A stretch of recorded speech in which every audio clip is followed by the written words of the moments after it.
think what I personally enjoy the most is just getting to know the kids and have opportunities to hear about their world and their lives outside of school. The activities are so engaging and fun, and laughing with my students. We as adults at John Glenn are going to do whatever it takes to ensure that our kids are successful. Part of that has to do with academics, but we also know that unless we teach kids the behavioral, the organizational, the social skills to be successful, that they will not be able to reach that goal. Students spend a lot of time in school just as parents spend a lot of time in work. So it has to be kind of that community and helping to raise them, really. How do I organize my school in such a way that is systematic, predictable, fun, motivating, engaging, and safe?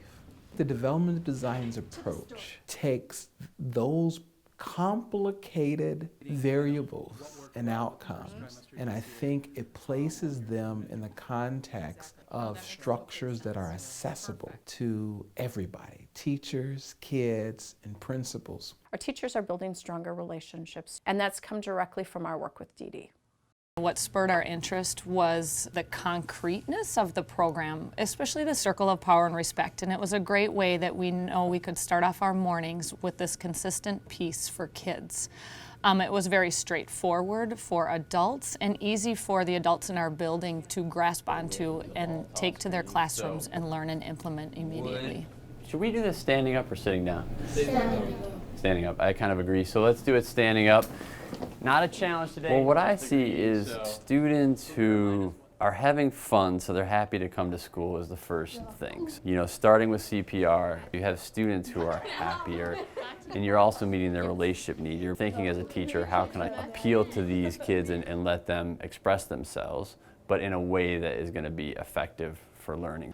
They come into school that day, and the first 15 minutes a day is they get to sit with an adult and with friends that they may not know all of them, but throughout the year they build that relationship and know I can come into school whether I had a bad morning, a bad day the next day, and be with people I feel comfortable with. When I come in, I am tired, I have to admit. And so when we play an activity and share and say good morning, it really sets my mood to get ready for the day. That play, I swear, goes as far as anything. In fact, in Developmental Designs, we actually named a practice, the power of play. Because when the teacher is playing, the teacher is a little bit the kid that's inside the teacher. And that is charming for young people to see. There's something inexplicable about how good it feels to have somebody be there at the start of your day to say, hey, I'm glad to see you.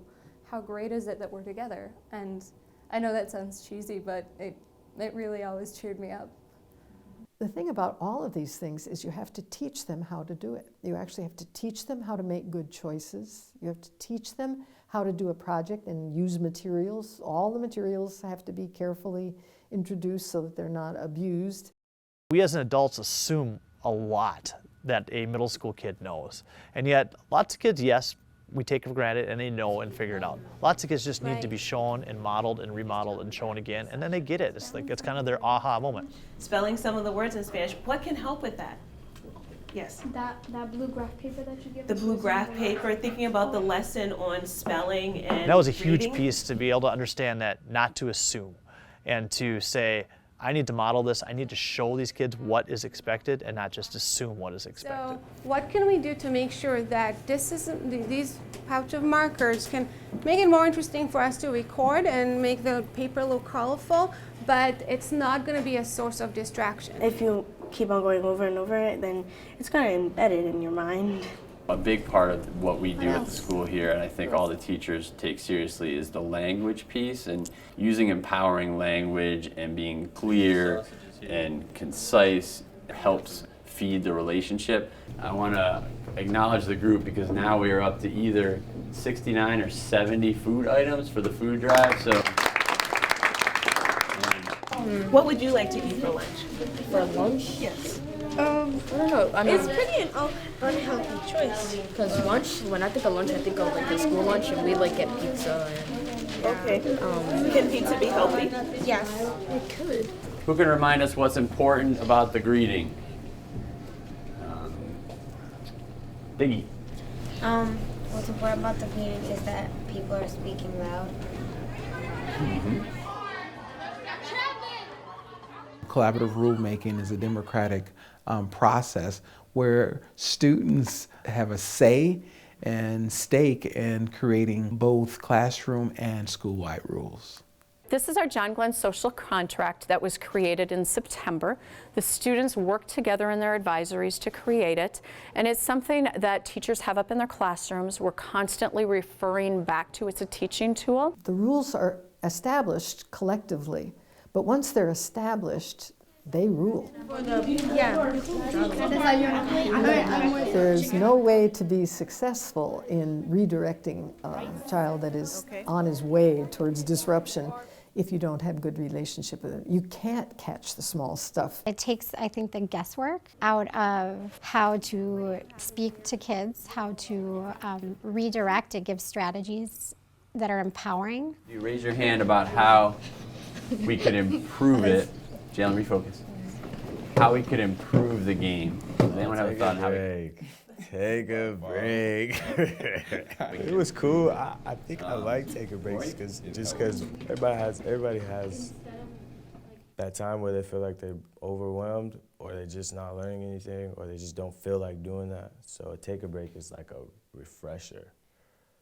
I enjoyed the refreshers. It's not a punishment. It's not to make you feel bad. They'll send you to take a break so that you can think about what you just did, help to get yourself back on track, and then when you're ready, you go back to your chair.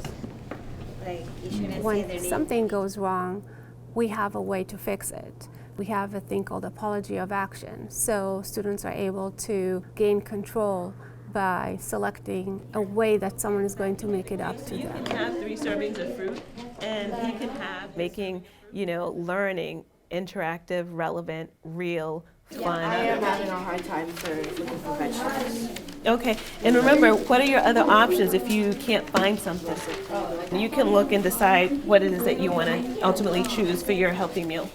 Think about something that was maybe a little bit hard for you at the beginning of the year, or something that you were worried about or nervous about before you started John Glenn, and then what's gotten easier? Developmental Designs has given us ideas and ways to make learning fun and showing kids how to work cooperatively in small groups, in large groups, and also to actually run those groups.